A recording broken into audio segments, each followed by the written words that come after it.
გამარჯობა. დაახლოებით 2 წლის წინ ერთ მშვენიერ დღეს მოკლედ LinkedIn-ზე მომივიდა შეტყობინება რეკრუტერისგან, რომ დაინტერესებულები იყვნენ ჩემთან თანამშრომლობით და შემომთავაზეს გამიზიარა მოკლედ ვაკანსია. კომპანია იყო CRM პლატფორმა და სოფლიოში არის top 10-ში შესული CRM პლატფორმა, რაც ნიშნავს, რომ მოკლედ საკმაოდ მსხვილი ზომის ორგანიზაცია. პოზიციაც იყო საკმაოდ მაღალი გაყიდვებში. ბუნებრივად დავთანხმდი გასაუბრებას და დაიწყო ძალიან გრძელვადიანი და დამღლელი პროცესი. გასაუბრებები გრძელდებოდა 2 თვის განმავლობაში, შედგებოდა 6 ეტაპისგან და ბუნებრივია იყო ინგლისურ ენაზე.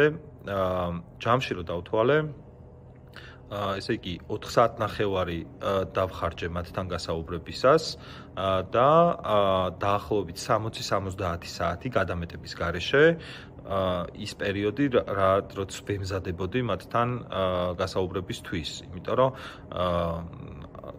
არა მხოლოდ იმიტომ, რომ ერთი რაღაც დავალებები იყო, რომელიც მოცემული მქონდა და უნდა გამეკეთებინა და მეორე, ჩემთვის ენობრივი ბარიერი იყო, ეგრე კარგად მოკლედ ინგლისურად ვერ ვსაუბრობდი და განსაკუთრებით ვემზადებოდი მაგ ნაწილში მოკლედ, რომ კარგად მესწავლა ის თემები, რაზეც უნდა მელაპარაკო. ბოლოს მოკლედ დასრულდა ისე, რომ უარი მომივიდა იმ კომპანიიდან, თუმცა ბოლო ეტაპამდე მივედი, ანუ სულ ბოლოში გავედი და ძალიან გულზე მომხვდა რაღაც პირად შეურაცხყოფასავით მივიღე ეგ ამბავი, იმიტომ რომ თელი ცხოვრება სეილებში ვარ და თავისუფალ დროს სულ მოკლედ გაყიდვებზე რაღაცებს ვკითხულობ და ჩემი პროფესიაა ეს ყველაფერი. თუმცა მე რო დავფიქრდი, რაღაც დრო რომ გავიდა, მივხვდი, რომ ერთ-ერთი ყველაზე სასარგებლო გამოცდილება იყო და დღეს რაღაცა მადლიერების გარდა არაფერი სხვა დამოკიდებულება იმ ხალხის მიმართ არ მომოძრავებს, ვისთანაც მოკლედ ეს გასაუბრებები მქონდა და გავიარა ეს ეტაპები.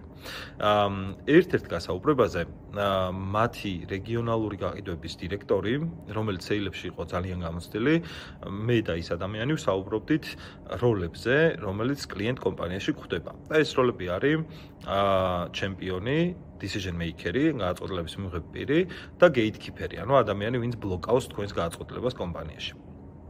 და ის ადამიანი დეტალურად მეკითხებოდა gatekeeper-ებთან როგორ უნდა ვიმუშაოთ, decision maker-ი როგორ დავაიდენტიფიციროთ თავიდან, ჩემპიონი და ასე შემდეგ. და ჩემპიონზე მკითხა, რომ მოკლედო რა ვიცითო, რომ ჩვენს კონკურენტ კომპანიასაც არ ემუშავებაო ეს ჩემპიონიო და ისიც არ თulis ჩემპიონად და შენცო.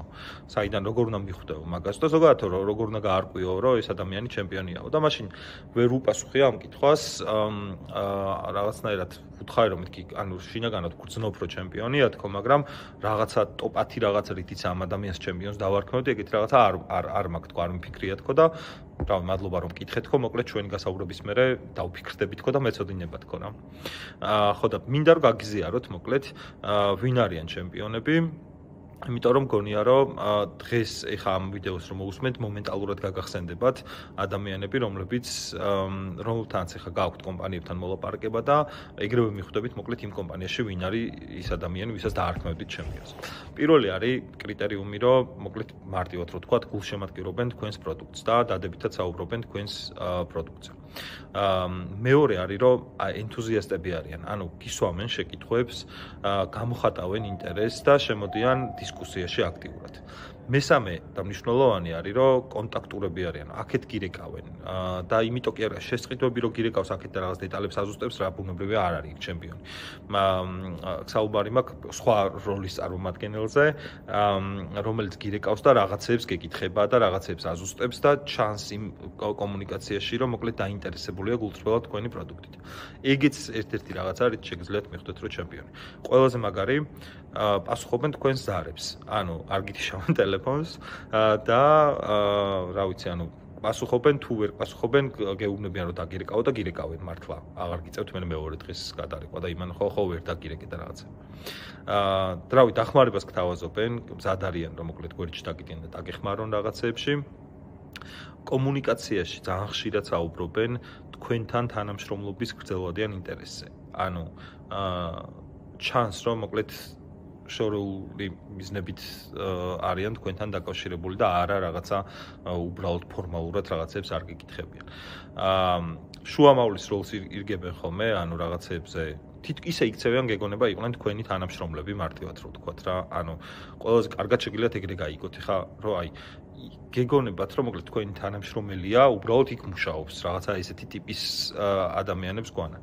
და ბოლოს არიან ადვოკატები თქვენი, ანუ გიცავენ, მოკლედ objection-ებს თვითონ პასუხობენ ხოლმე თქვენ ნაცვლად, ჩანს რომ შეხვედრაზეც თქვენ მხარეს არიან და თავის თანამშრომლებსაც უპირისპირდებიან ზოგჯერ და ბევრი შემთხვევა მახსოვს ეგეთი შეხვედრებზე. და დამიჯერეთ, რომ შეხვედრის გარეთაც თქვენ ზურგს უკანაც, მოკლედ თქვენზე პოზიტიურად საუბრობენ. მადლობა ყურადღებისთვის.